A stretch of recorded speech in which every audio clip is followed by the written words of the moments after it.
Bitcoin, a peer-to-peer electronic cash system. Satoshi Nakamoto, satoshinagmx.com, www.bitcoin.org.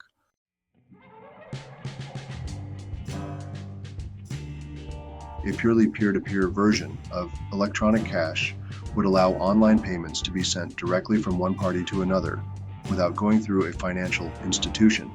Digital signatures provide part of the solution, but the main benefits are lost if a trusted third party is still required to prevent double spending. We propose a solution to the double spending problem using a peer-to-peer network. The network timestamps transactions by hashing them into an ongoing chain of hash-based proof of work, forming a record that cannot be changed without redoing the proof of work. The longest chain not only serves as proof of the sequence of events witnessed, but proof that it came from the largest pool of CPU power.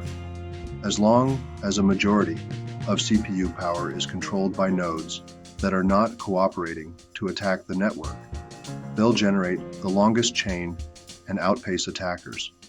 The network itself requires minimal structure. Messages are broadcast on a best effort basis, and nodes can leave and rejoin the network at will, accepting the longest proof of work chain as proof of what happened while they were gone.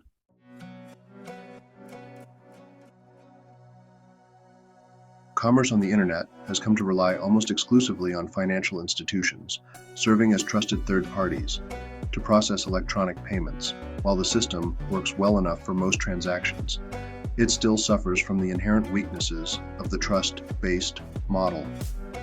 Completely non-reversible transactions are not really possible, since financial institutions cannot avoid mediating disputes. The cost of mediation increases transaction costs, limiting the minimum practical transaction size and cutting off the possibility for small casual transactions. And there is a broader cost in the loss of ability to make non-reversible payments for non-reversible services. With the possibility of reversal, the need for trust spreads.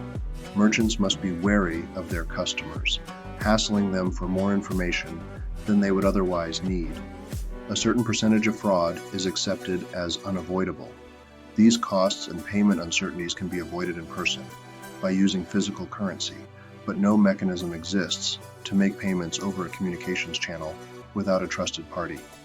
What is needed is an electronic payment system based on cryptographic proof instead of trust, allowing any two willing parties to transact directly with each other without the need for a trusted third party. Transactions that are computationally impractical to reverse would protect sellers from fraud, and routine escrow mechanisms could easily be implemented to protect buyers. In this paper, we propose a solution to the double spending problem using a peer-to-peer distributed timestamp server to generate computational proof of the chronological order of transactions. The system is secure as long as honest nodes collectively control more CPU power than any cooperating group of attacker nodes.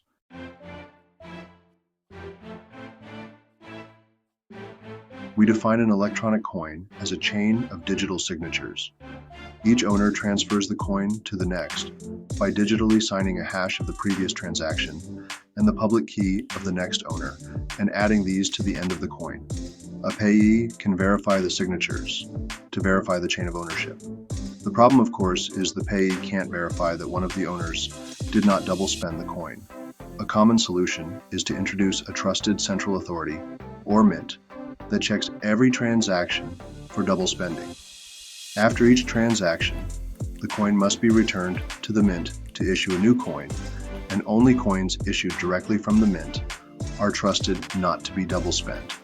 The problem with this solution is that the fate of the entire money system depends on the company running the mint, with every transaction having to go through them, just like a bank. We need a way for the payee to know that the previous owners did not sign any earlier transactions. For our purposes, the earliest transaction is the one that counts, so we don't care about later attempts to double spend. The only way to confirm the absence of a transaction is to be aware of all transactions. In the Mint-based model, the Mint was aware of all transactions and decided which arrived first. To accomplish this, without a trusted party, transactions must be publicly announced, and we need a system for participants to agree on a single history of the order in which they were received. The payee needs proof that at the time of each transaction, the majority of nodes agreed it was the first received.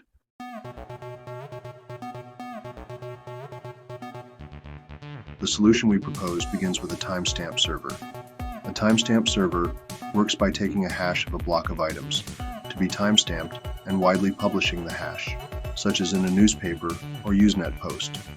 The timestamp proves that the data must have existed at the time, obviously, in order to get into the hash.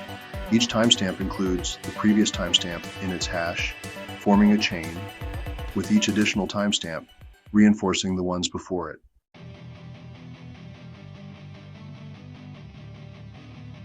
To implement a distributed timestamp server on a peer-to-peer basis, we will need to use a proof-of-work system similar to Adam Back's Hashcash, rather than newspaper or Usenet posts. The proof-of-work involves scanning for a value that when hashed, such as with SHA-256, the hash begins with a number of 0 bits. The average work required is exponential in the number of 0 bits required and can be verified by executing a single hash. For our timestamp network, we implement the proof-of-work by incrementing a nonce in the block until a value is found that gives the block's hash the required 0 bits. Once the CPU effort has been expended to make it satisfy the proof-of-work, the block cannot be changed without redoing the work, as later blocks are chained after it. The work to change the block would include redoing all the blocks after it. Proof-of-work also solves the problem of determining representation in majority decision-making. If the majority were based on one IP address, one vote, it could be subverted by anyone able to allocate many IPs. Proof-of-work is essentially one CPU, one vote. The majority decision is represented by the longest chain, which has the greatest proof-of-work effort invested in it. If a majority of CPU power is controlled by honest nodes, the honest chain will grow the fastest and outpace any competing chains. To modify a pass block, an attacker would have to redo the proof-of-work of the block and all blocks after it, and then catch up with and surpass the work of the honest nodes. We will show later that the probability of a slower attacker catching up diminishes exponentially as subsequent blocks are added to compensate for increasing hardware speed and varying interest in running nodes over time. The proof-of-work difficulty is determined by a moving average targeting an average number of blocks per hour. If they're generated too fast, the difficulty increases.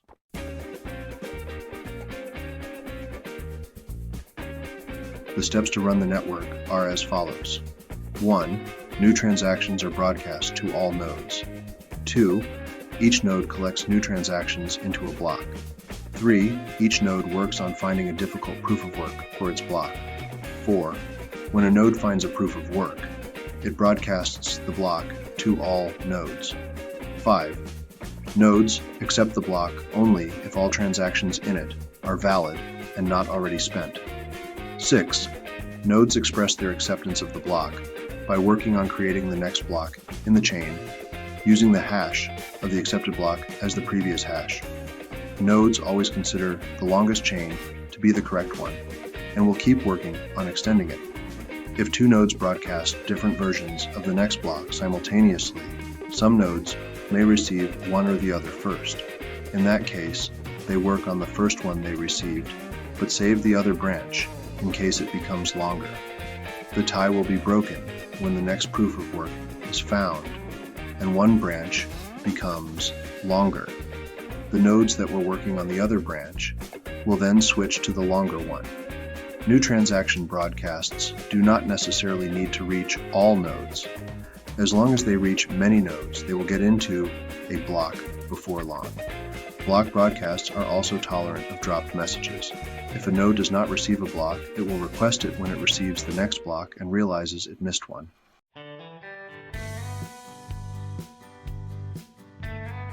By convention, the first transaction in a block is a special transaction that starts a new coin owned by the creator of the block. This adds an incentive for nodes to support the network and provides a way to initially distribute coins into circulation, since there is no central authority to issue them. The steady addition of a constant amount of new coins is analogous to gold miners expending resources to add gold to circulation. In our case, it is CPU time and electricity that is expended. The incentive can also be funded with transaction fees.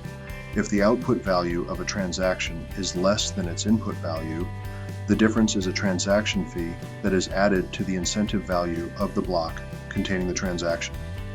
Once a predetermined number of coins have entered circulation, the incentive can transition entirely to transaction fees and be completely inflation-free. The incentive may help encourage nodes to stay honest. If a greedy attacker is able to assemble more CPU power than all the honest nodes, he would have to choose between using it to defraud people by stealing back his payments or using it to generate new coins. He ought to find it more profitable to play by the rules, such rules that favor him with more new coins than everyone else combined, than to undermine the system and the validity of his own wealth.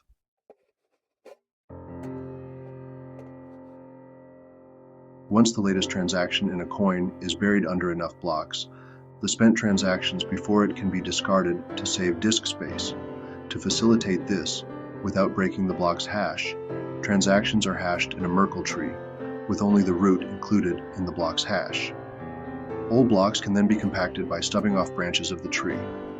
The interior hashes do not need to be stored. A block header with no transactions would be about 80 bytes. If we suppose blocks are generated every 10 minutes, 80 bytes times 6 times 24 times 365 equals 4.2 megabytes per year, with computer systems typically selling with 2 gigabytes of RAM as of 2008, and Moore's law predicting current growth of 1.2 gigabytes per year, storage should not be a problem even if the block headers must be kept in memory.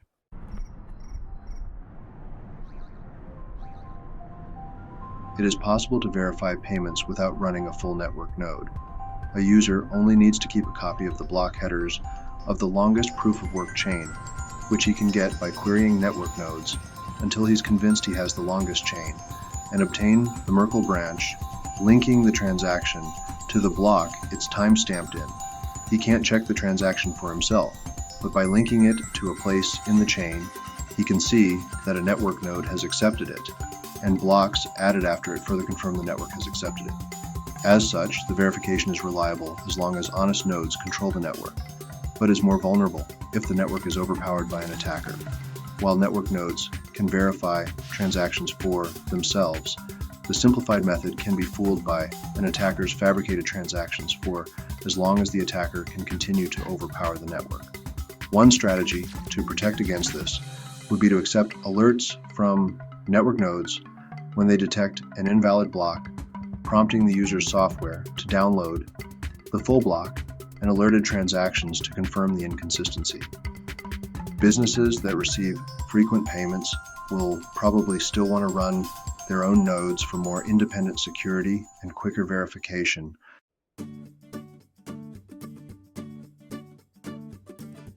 Although it would be possible to handle coins individually, it would be unwieldy to make a separate transaction for every cent in a transfer. To allow value to be split and combined, transactions contain multiple inputs and outputs. Normally, there will be either a single input from a larger previous transaction or multiple inputs, combining smaller amounts, and at most 2 outputs, one for the payment and one returning the change, if any, back to the sender. It should be noted that fan-out, where a transaction depends on several transactions, and those transactions depend on many more, is not a problem here. There is never the need to extract a complete standalone copy of a transaction's history.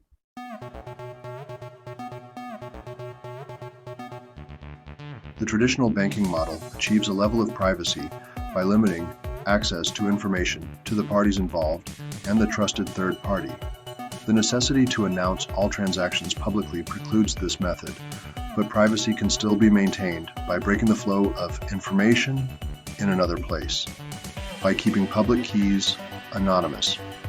The public can see that someone is sending an amount to someone else, but without information linking the transaction to anyone. This is similar to the level of information released by stock exchanges, where the time and size of individual trades, the tape, is made public, but without telling who the parties were. As an additional firewall, a new key pair should be used for each transaction to keep them from being linked to a common owner. Some linking is still unavoidable with multi-input transactions, which necessarily reveal that their inputs were owned by the same owner. The risk is that if the owner of a key is revealed, linking could reveal other transactions that belong to the same owner.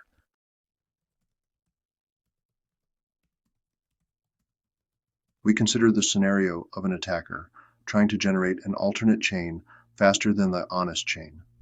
Even if this is accomplished, it does not throw the system open to arbitrary changes, such as creating value out of thin air or taking money that never belonged to the attacker. Nodes are not going to accept an invalid transaction as payment, and honest nodes will never accept a block containing them. An attacker can only try to change one of his own transactions to take back money he recently spent. The race between the honest chain and an attacker chain can be characterized as a binomial random walk. The success event is the honest chain being extended by one block, increasing its lead by one, and the failure event is the attacker's chain being extended by one block, reducing the gap by one. The probability of an attacker catching up from a given deficit is analogous to a gambler's ruin problem. Suppose a gambler with unlimited credit starts at a deficit and plays potentially an infinite number of trials to try to reach break-even. We can calculate the probability he ever reaches break-even, or that an attacker ever catches up with the honest chain as follows. P equals the probability an honest node finds the next block. Q equals the probability the attacker finds the next block. Q's equals the probability the attacker will ever catch up from Z blocks behind Q's equals 1 if P is less than or equal to Q, and QP's if P is greater than Q. Given our assumption that P is greater than Q, the probability drops exponentially as the number of blocks the attacker has to catch up with increases. With the odds against him, if he doesn't make a lucky lunge forward early on, his chances become vanishingly small as he falls further behind. We now consider how long the recipient of a new transaction needs to wait before being sufficiently certain the sender can't change the transaction. We assume the sender is an attacker who wants to make the recipient believe he paid him for a while, then switch it to pay back to himself after some time has passed. The receiver will be alerted when that happens, but the sender hopes it will be too late. The receiver generates a new key pair and gives the public key to the sender shortly before signing. This prevents the sender from preparing a chain of blocks ahead of time by working on it continuously until he is lucky enough to get far enough ahead, then executing the transaction at that moment. Once the transaction is sent, the dishonest sender starts working in secret on a parallel chain containing an alternate version of his transaction. The recipient waits until the transaction has been added to a block and Z blocks have been linked after it. He doesn't know the exact amount of progress the attacker has made, but assuming the honest blocks took the average expected time per block, the attacker's potential progress will be a Poisson distribution with expected value lambda equals Z times.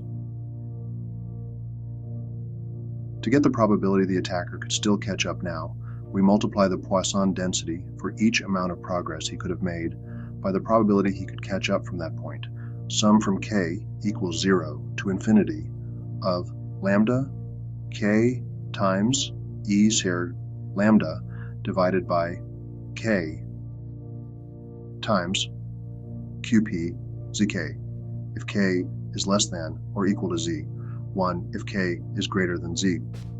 rearranging to avoid summing the infinite tail of the distribution, 1 minus the sum from k equals 0 to z of lambda times e of lambda, divided by k times 1 minus qp zk. Converting to C code, include double attacker success, probability double q int z, double p earns 1.0 minus q, double lambda z times q I p, double sum equals 1.0, int I, k. For k equals 0, k is less than or equal to z. K++, double Poisson equals exp lambda. For I equals 1, I is less than or equal to k, I++, Poisson times equals lambda, divided by I, sum minus equals Poisson times 1 minus pool q p z k. Return sum. Running some results, we can see the probability drop off exponentially with zq equals 0.1, z equals 0, p equals 1.0000000, z equals 1p equals 0.2, 045, 873, z equals 2, p equals 0.05, 09, 779, z equals 3, p equals 0.0, 1, 3172, 2, z equals 4p equals 0.003, 4 sort 5, 5, 2, z equals 5, p equals 0.0009, 1 to 3, 7, z equals 6, p equals 0.0002, 4 to 2, 8, z equals 7, meaning p equals 0.00006, 4, 7, z equals 8, p equals 0.0000173, z equals 9p equals 0.0000046,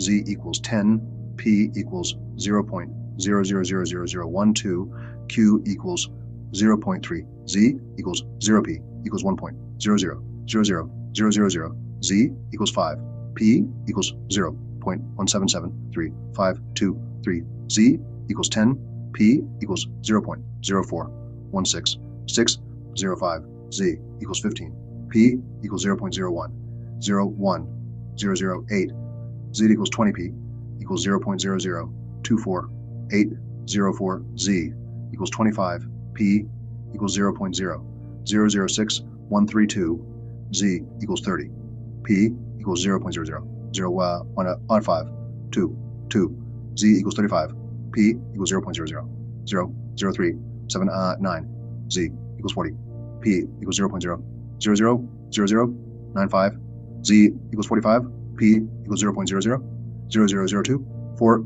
z equals 50, p equals 0.000006, solving for p less than 0.1%.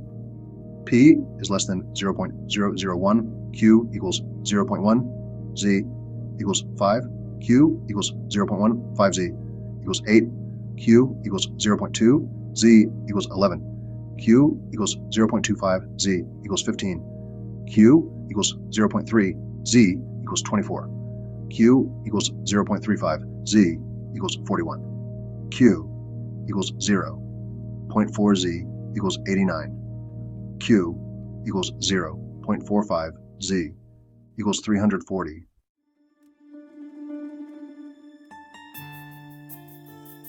We have proposed a system for electronic transactions without relying on trust. We started with the usual framework of coins made from digital signatures, which provides strong control of ownership, but is incomplete without a way to prevent double spending. To solve this, we proposed a peer-to-peer network using proof of work to record a public history of transactions that quickly becomes computationally impractical for an attacker to change if honest nodes control a majority of CPU power. The network is robust in its unstructured simplicity. Nodes work all at once with little coordination. They do not need to be identified, since messages are not routed to any particular place and only need to be delivered on a best effort basis. Nodes can leave and rejoin the network at will, accepting the proof of work chain as proof of what happened while they were gone. They vote with their CPU power, expressing their acceptance of valid blocks by working on extending them and rejecting invalid blocks by refusing to work on them. Any needed rules and incentives can be enforced with this consensus mechanism.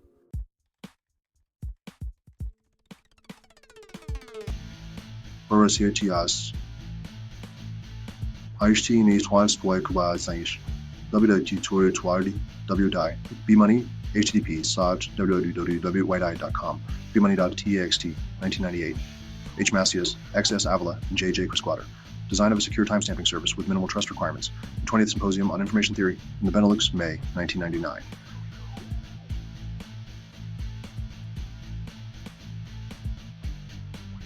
S. Haber, W.S. Stornetta, How to Timestamp a Digital Document in Journal of Cryptology, Volume 3, Number 2, pages 99 to 111, 1991. Utter Debyer, S. Haber, W.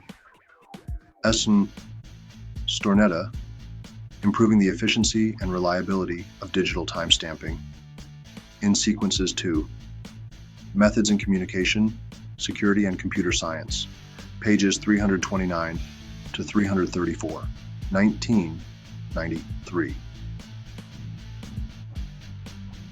S. Haber, W. S. Stornetta, Secure Names for Bit Strings in Proceedings of the 4th ACM Conference on Computer and Communication Security, pages 28 to 35, April 1997. ABAC, Hashcash, a Denial of Service Countermeasure, HTTP, www, hashcash.org, papers, Hashcash, PDF, 2002. R.C. Merkel, Protocols for Public Key Crypto Systems in Proc 1980, Symposium on Security and Privacy, IEEE Computer Society, pages 122 to 133, April 1980. O. W. Feller, An Introduction to Probability Theory and Its Applications, 1957.